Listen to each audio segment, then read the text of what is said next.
وہاں ارشاد ہوتا ہے وَسَارِعُوا إِلَىٰ مَغْفِرَةٍ مِّن رَبِّكُمْ، اے مسلمانوں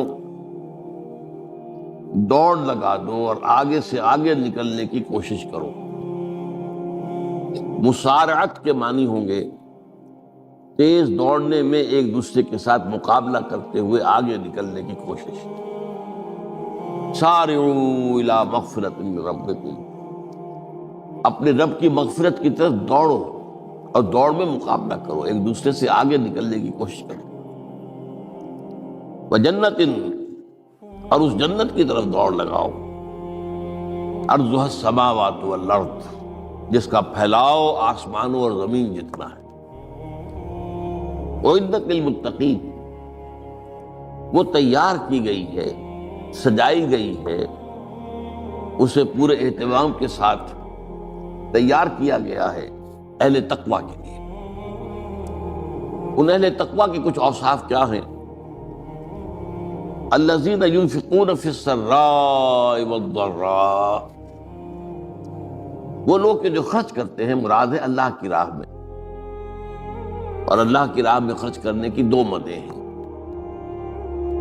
اللہ کی رضا کے لیے اس کے بندوں میں سے جو محتاج ہوں، جن کو کوئی ضرورت لاحق ہو، ان کی مدد کرنا، یتیم ہوں، بیوائیں ہوں، مسکین ہوں، کوئی قرض تلے دب گئے ہوں، وہ سب کے سب اس میں آ جائے۔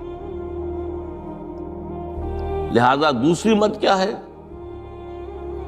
وہ ہے اللہ کے دین کے لیے خرچ کرنا، دین کی تعلیم و تعلم کا کوئی نظام بنانا،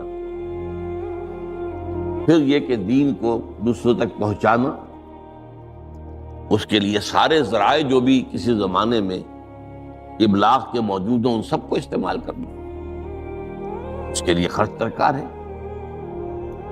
بہرحال میں اس عرض کر رہا تھا کہ یہ دو مدیں ہیں خرچ کرنے کی۔ الذین ينفقون فی السراء والضراء، مسرت کی حالت میں آدمی کے پاس کافی ہے، غنی ہے، تب خرچ کر رہا ہے تو ظاہر بات ہے اس حالت میں طبیعت پر اتنا بوجھ نہیں ہوتا خرچ کرنے میں، لیکن خود تنگی محسوس کر رہا ہو پھر خرچ کرے، یہ گویا کہ اس سے اگلا ایک قدم ہے، ضراء ہے، تکلیف کے اندر بھی ہو تو خرچ کرے۔ والکاظمین الغیظ، اور وہ لوگ جو اپنے غصے کو پی جانے والے ہیں۔ والعافین عن الناس، اور غصہ ظاہر بات ہے آتا ہے کسی شخص کی کسی غلطی پر، کسی خطا پر، یا وہ اس نے آپ کے ساتھ کوئی زیادتی کی ہے، تبھی تو غصہ آئے گا نا۔ لہذا غصے کو تو پی جاؤ اور لوگوں کو معاف کرو۔ والعافین عن الناس، یہ دو کام در حقیقت ایک ہی کام کے دو رخ ہیں کہ غصہ آیا ہے تو اسے پی جاؤ، اور جس شخص نے بھی تم پر زیادتی کی ہے، تمہارے خیال میں زیادتی کی ہے، ہو سکتا ہے وہ اپنی جگہ پر صحیح ہو، لیکن یہ کہ بہرحال تمہیں غصہ آیا ہے، اس غصے کو پی جاؤ اور اسے معاف کرو۔ واللہ یحب المحسنین، اور ظاہر بات ہے کہ اللہ تعالیٰ کو تو ایسے محسنین ہی پسند ہے۔ اب یہاں بھی نوٹ کر لیجئے وہی درجہ احسان جو ہم پڑھ چکے ہیں بڑی تفصیل سے، حدیث جبرائیل کے حوالے سے گفتگو شروع ہوئی تھی، بعد میں پھر بھی مختلف مواقع پر گفتگو آتی رہی ہے، اور اگلی حدیث میں پھر آ رہی ہے۔ احسان کسے کہتے ہیں؟ تو اللہ تعالیٰ کو ایسے محسن جو اپنے اس دین کو خوبصورت بنا لے، دین ان کا جو ہے اور دینی زندگی ان کی جو ہے وہ دل کو لبھانے والی ہو، وہ لوگوں کو پسند آنے والی ہو، بلکہ یہ کہ اس کے اندر جو ہے وہ حسن جو ہے دل آویزی پیدا ہو جائے۔ تو اس آیت کے حوالے سے میں آج پھر حدیث آپ کو سنا رہا ہوں۔ اس کے راوی حضرت ابو ہریرہ ہے رضی اللہ تعالی عنہ، انہوں نے ذکر کیا ہے اور اس کی روایت جو ہے امام بخاری نے کی ہے رحمہ اللہ، ان رجلا قال للنبی صلی اللہ علیہ وسلم، ایک شخص نے حضور صلی اللہ علیہ وسلم سے عرض کیا، اوصنی، حضور مجھے کچھ وصیت فرمائیے۔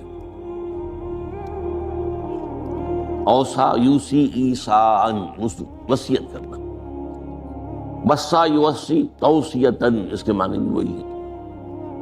وصا یوصی کے معنی ہو جائیں گے تدریجاً مسلسل وصیت کرتے رہنا، نصیحت کرتے رہنا۔ اور ایک ہے، ایک مرتبہ آپ نے ایک بات کہہ دی، اوصی نہیں، مجھے وصیت فرمائیے، مجھے نصیحت فرمائیے۔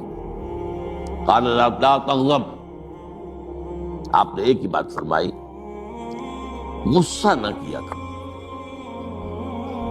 مغلوب الغضب نہ ہو جایا کرو کہ غصہ آئے اور تم پر چھا جائے، تمہارے اوپر اپنا غلبہ کرو۔ فردد مرارا، اب اس شخص کے دل میں شاید کوئی اور بات تھی، اس نے پھر پوچھا، اوصنی حضور، بس کیجیے وصیت میں۔ آپ نے پھر فرمایا لا تغضب۔ پھر پوچھا، وہ تکرار کرتا رہا اور حضور نے بھی ہر مرتبہ وہی بات دی۔ اب اس سے اندازہ ہو جاتا ہے کہ یہ بات کتنی اہم ہے۔ تب پہلی بات تو میں آپ کو یہ بتا دوں کہ غصہ آ جانا کوئی غیر فطری بات نہیں ہے۔ غصہ اللہ تعالیٰ نے انسان میں رکھا ہوا ہے۔ البتہ غصے کے اعتبار سے حضرت حسن، غالباً حسن بصری رحمہ اللہ، ان کا ایک قول بڑا حکیمانہ ہے، بہت حکیمانہ ہے۔ وہ فرماتے ہیں کہ ایک انسان تو وہ ہوتا ہے جو پورا انسان ہوتا ہے، مکمل انسان، ایک ہوتا ہے نصف رجل، آدھا انسان، وہ انسانیت کے معیار پر پورا نہیں اترتا، ہاں نصف تک آ جاتا ہے۔ اور ایک انسان ہوتا ہے لیس برجل، وہ انسان ہوتا ہی نہیں، وہ حیوان ہوتا ہے۔ پورا انسان وہ ہے جسے غصہ دیر میں آئے اور جلدی رفع ہو جائے، اور آدھا انسان وہ ہے جسے غصہ جلدی آئے لیکن جلدی رفع بھی ہو جائے، یا دیر میں آئے تو دیر میں رفع ہو، یہ دونوں برابر ہو جائیں گے۔ جلدی غصہ آیا جلدی ختم بھی ہو گیا، دیر میں آیا دیر لگا دی جانے میں بھی۔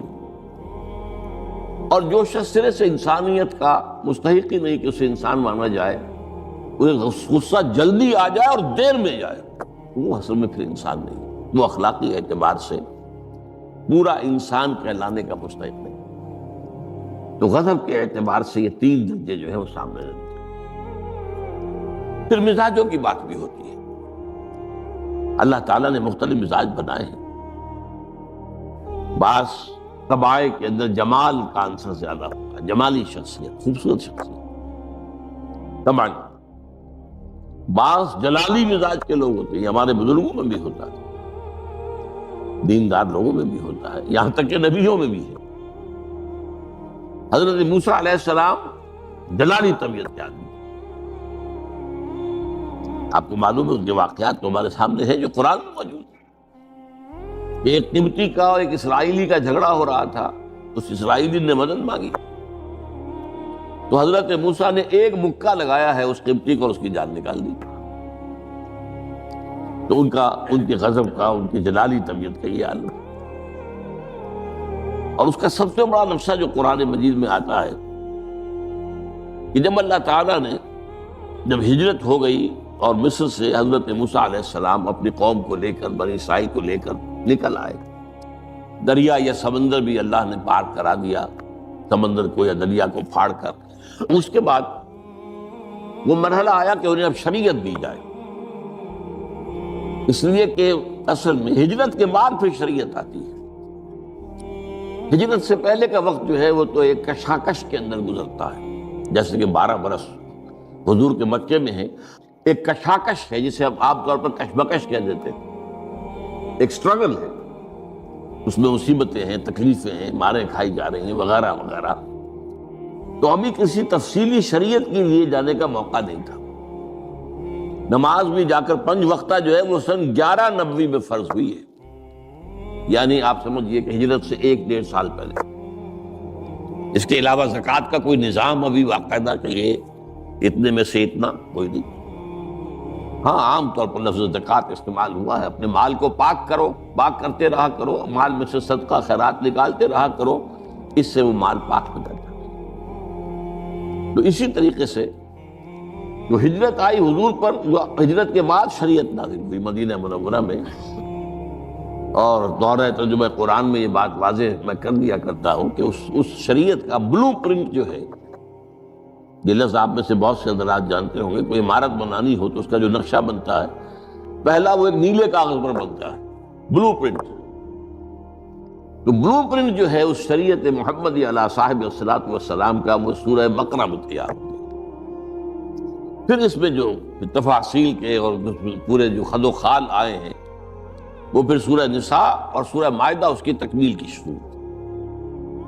بہرحال جب حضرت موسیٰ کو اللہ تعالیٰ نے طلب کیا 40 دن کے لیے کوہ طور پر، اس کو ہم چلہ بھی کہہ سکتے ہیں، 40 روز کی اللہ تعالیٰ نے ان سے ریاضت کروائی، مشقت، روزہ اور یہ کہ عبادت اور ذکر الہی۔ اس کے بعد انہیں اللہ نے تورات عطا فرما دی۔ اس میں آپ کو یاد آ جانا چاہیے حضور سے بھی قرآن مجید کے نزول سے قبل اسی طرح کا معاملہ غار حرا میں آپ کی جو خلوت گزینی ہوتی تھی، اور وہاں پر جو بھی آپ اب کیا عبادات کرتے تھے یہ ہمیں معلوم نہیں ہے، لیکن یہ ہے کہ عام طور پر جو محدثین نے کہا ہے کان صفت تعبدہ فی غار حرا التفکر بالاعتبار، غور و فکر کرتے تھے یہ کائنات کیا ہے، کیا اس کا نظام ہے، یہ معاشرہ ہمارا کدھر جا رہا ہے، یہ خرابیاں کیوں بڑھ رہی ہیں، یہ کیوں انسان کا خون کرتا ہے، یہ کیا بات ہے، یہ کیا وجہ ہے کہ کچھ لوگ بھوکے مر رہے ہیں اور کچھ لوگ جو ہے ان کے پاس بہت دولت جمع ہو گئی۔ یہ غور و فکر جو ہے تو یہ آپ کا رہا ہے بہرحال، لیکن یہ کہ تخلیہ اور غار میں آپ کا قیام یہ اپنی جگہ پر ثابت ہے۔